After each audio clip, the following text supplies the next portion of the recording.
पशुपति नाथ का एक व्रत होता है जिसको कहते हैं पशुपति व्रत।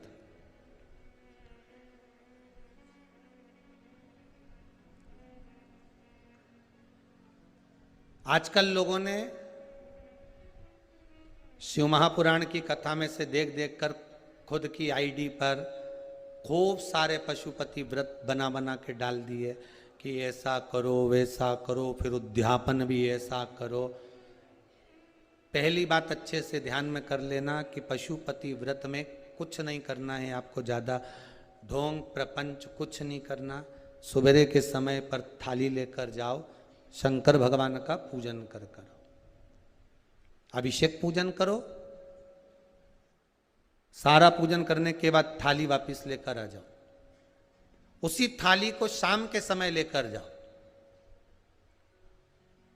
शाम को फिर थोड़ा सा बाबा को समर्पित करने के लिए कुछ मीठे का प्रसाद जिसके 3 हिस्से हो जाएं।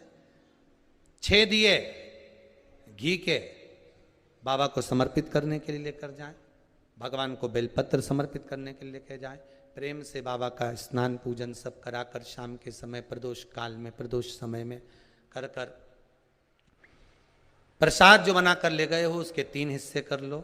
2 हिस्से मंदिर के अंदर ही रख देना है, 1 हिस्सा अपनी थाली में वापिस लेकर आना। 1 दिया लेकर आना, उसको वहां से जलाकर नहीं लाना। 5 दिए मंदिर में जला दीजिए। जब दीप 5 पंचानंद भगवान शिव के लिए समर्पित कर रहे हो तो 5 दिए जलाते समय पहले दिन ही अपनी कामना कर लेना कि मैं इस कामना से पशुपति व्रत कर रही हूं, बाबा आप इसे स्वीकार करना। पशुपति व्रत जिस मंदिर पे पहला व्रत होता है उसी मंदिर पर 5 व्रत होते हैं, मंदिर नहीं बदला जाता। अगर मायके जाना है तो वापिस आकर करो, पर पशुपति व्रत ये नहीं कि मैं मायके में 1 कर लूंगी या वहां जाकर 1 कर लूंगी, ऐसा नहीं होता। जैसे संकट सोमवार 16 सोमवार होते हैं ना, संकट सोमवार 16 सोमवार का भी व्रत का ऐसा महत्व रहता है कि जिस घर में करा है उसी घर में करना होता है।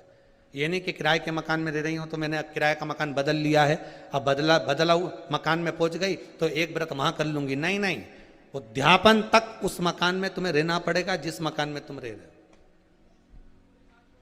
तो हाँ, तो व्रत का मतलब। अब पशुपति व्रत के अंतर्गत शाम को 5 दिए, 1 दिया जलाकर प्रज्वलित करना है आपको। कहाँ? जब प्रसाद लेकर बाबा को निवेदन कर कर अपने घर पर जब आएंगे, आने पर दरवाजे पे प्रवेश करेंगे, मुख्य द्वार में जब प्रवेश करें उसी के राइट भाग में आप बैठकर अपने घर की ओर मुख कर कर बड़े प्रेम से उस दिए को समर्पित कर दें। बाबा से विनती करें कि बाबा ये दीप मैंने केवल आपके लिए जलाया है कि आप इस मेरे मार्ग को सुलभ करें, मेरे घर की जो बांधा है, जो भी मेरे मन की इच्छा है उसको पूर्ण करें। बाबा को निवेदन कर कर प्रसाद लेके घर में प्रवेश कर जाएं। सुबह के समय जब आप फलार कर लें, शाम के समय आप भोजन कर लें। भोजन कब करना?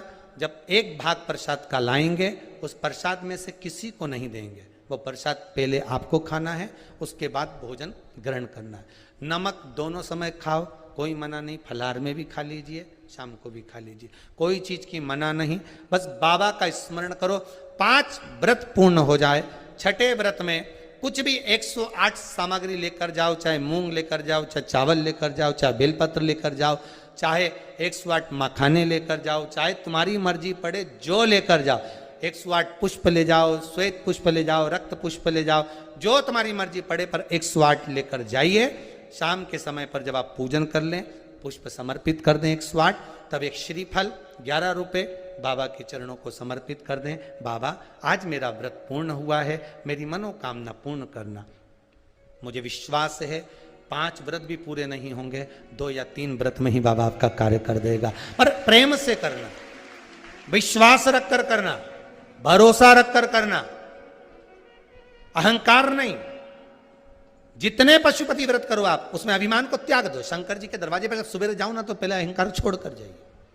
पशुपति व्रत आप जब करें, भगवान शिव को 5 व्रत हैं, बीच में कोई बांधा आ भी जाए उसको छोड़ दो, अगला कर लो।